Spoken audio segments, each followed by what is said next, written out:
Welcome back to KCAT News. Caden Husky has interviewed members of track to go over their season. Peyton Rees talks to the golf members to get insight on how their season is going. Reporter Will Perkins finds out how the girls soccer is going this season. Trenton Ellison is back with another episode of the Critic. This week's review, the latest monster movie, Godzilla vs. Kong.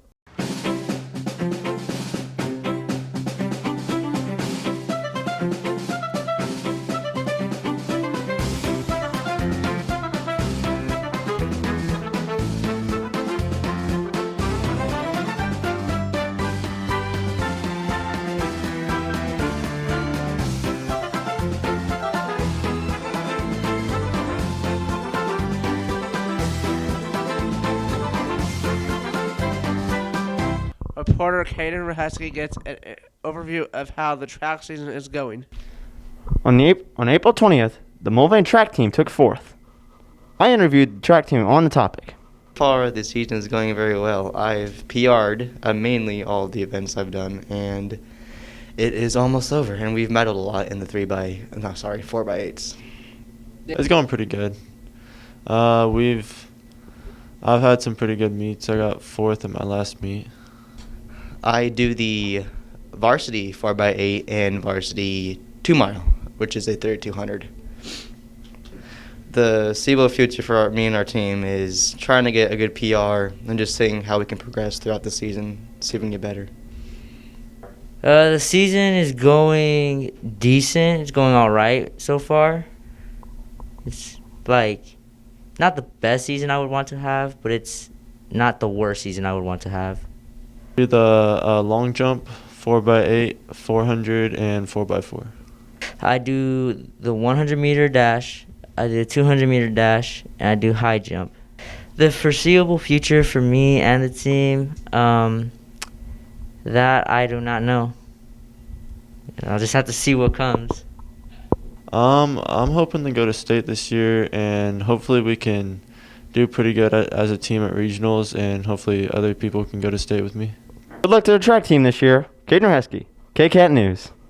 Thanks for the update, Caden. Peyton Rees updates us on the golf team and their season rundown. The Mulvane varsity golf team placed fourth at their last meet, and JV placed seventh. I'm Peyton Rees, and I interviewed some of the members of the golf team.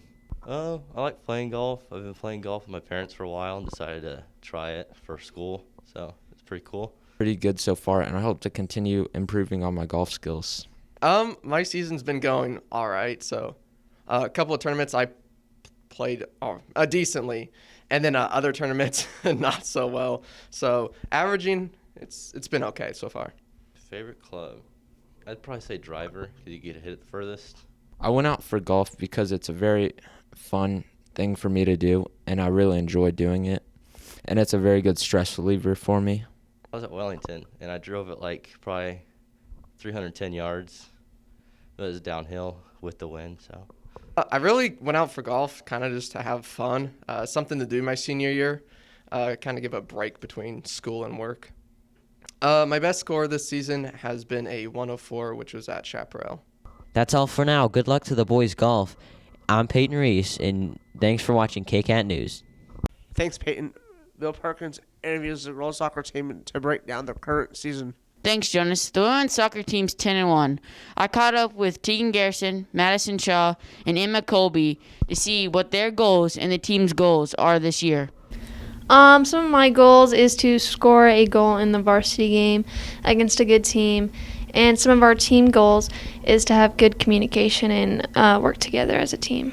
Our team goals is to stay positive when we get down and have a good attitude when we're up.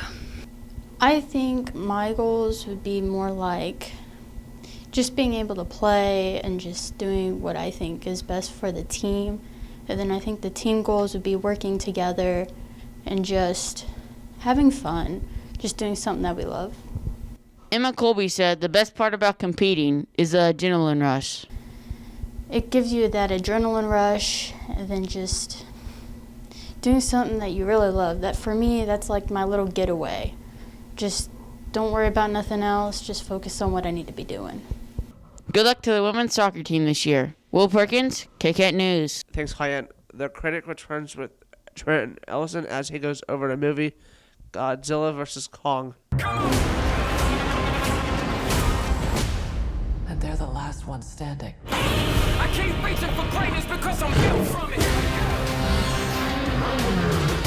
Who bows to who? Nobody gon' stop for me. Here we go. Kong bows to no one. Here we go.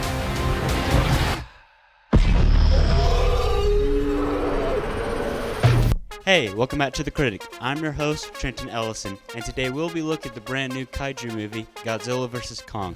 So let's get right into it. Right out of the gate, we know that these movies usually have terribly developed human characters and a lot less fight scenes than we want. But thankfully that changes in this movie. Now, the movie mainly follows Kong and Gia, who's played by Kaylee Hoddle, who is a deaf girl who can communicate with Kong. Her character is actually very interesting, but there are times where it goes back to Millie Bobby Brown, who has that lingering effect from the previous movies, which are a little too goofy. But thankfully those don't last too long, and it also does lead up to something. Now I'm going to get to some spoilers, so skip to this time right now. As I said earlier, Gia is a deaf girl who can communicate with Kong. This is shown to be because of sign language, which Kong knows somehow. In the beginning, we get to see Godzilla attack an Apex laboratory, seemingly with no reason, but Bernie Hayes discovers a strange device which is emitting a familiar sound frequency. Later on, we see that Kong is being kept on a virtual skull island, which is to protect him from Godzilla, which they find out they've had a strong rivalry. Further along in the movie, we see Millie Bobby Brown and her group break into Apex and accidentally stumble upon a huge testing cage, which then we have the revelation of Walter Simon's true plans. Then he activates this huge machine, which turns out to be the robotic clone of Godzilla, also known as Mechagodzilla. And they soon find out that the way they're operating this huge machine is using two Ghidorah heads, which was the monster kaiju from the last movie. Back to Gia.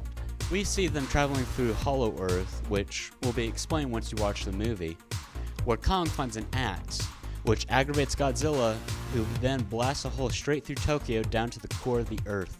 This thing breaks out into a huge fight, which then leaves Kong defeated by Godzilla. But then all of a sudden, Mechagodzilla loses control and starts rampaging through Tokyo and attacking Godzilla. This will then lead up to the final fight between Mechagodzilla against Godzilla and Kong. So I'm giving Godzilla vs. Kong an 85%. I'm excited to see the future of this franchise, and I hope that we get to see more interactions between Godzilla and Kong. Just so you know, I was Team Godzilla. Anyways, that's it for this week. Trenton Ellison, KCAT News.